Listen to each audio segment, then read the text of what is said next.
Well, I think that the real sense of morality, and this is something that comes into great focus when you look at efforts by people today to try and come up with a purely secular, non-spiritual kind of rationally based set of arguments and principles that pretend that if we get rid of spirituality and any notion of us as spiritual beings and are sitting there completely in a materialist mindset, that we can somehow define the appropriate measures of moral and ethical behavior.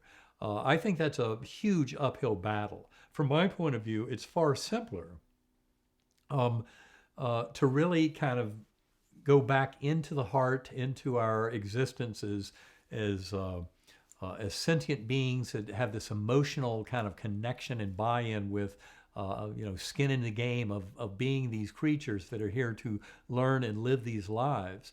Um, that's where, to me, it's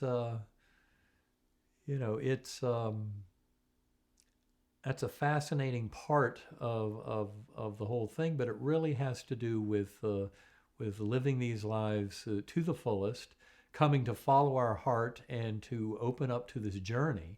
But what we find is, for example, from my point of view, some of the deepest and most profound moral or ethical lessons come from near-death experiences and life reviews. Those go back thousands of years. Look to the writing of Plato, Armenian soldier who was killed in battle 2,400 years ago. And when he came back, what he basically told his fellow soldiers is when you die, you go through a review of your life, and the only thing that matters is how much love you've handed out to your fellow beings. Period. This from a soldier who had been dead on the battlefield for several days. Pretty wise observation, if you ask me.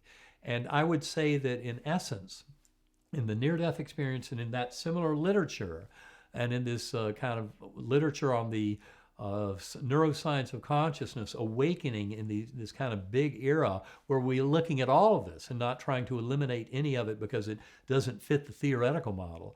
I think that's where we open the door to tremendous wisdom about a moral and ethical compass about how to live our lives. When you realize those life reviews basically show us that treat others as you would like to be treated, the golden rule, is written into the very fabric of this universe.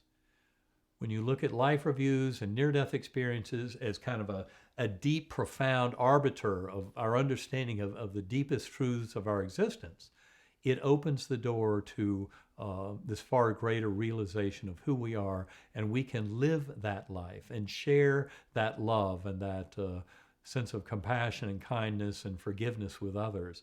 We can bring that into our own lives and manifest it most fully by living that deep truth. But to try and pretend that rational argument from a purely mechanistic, materialistic view of the brain creating consciousness is going to somehow lead us to some deep principles of moral and ethical behavior, I think is a false narrative.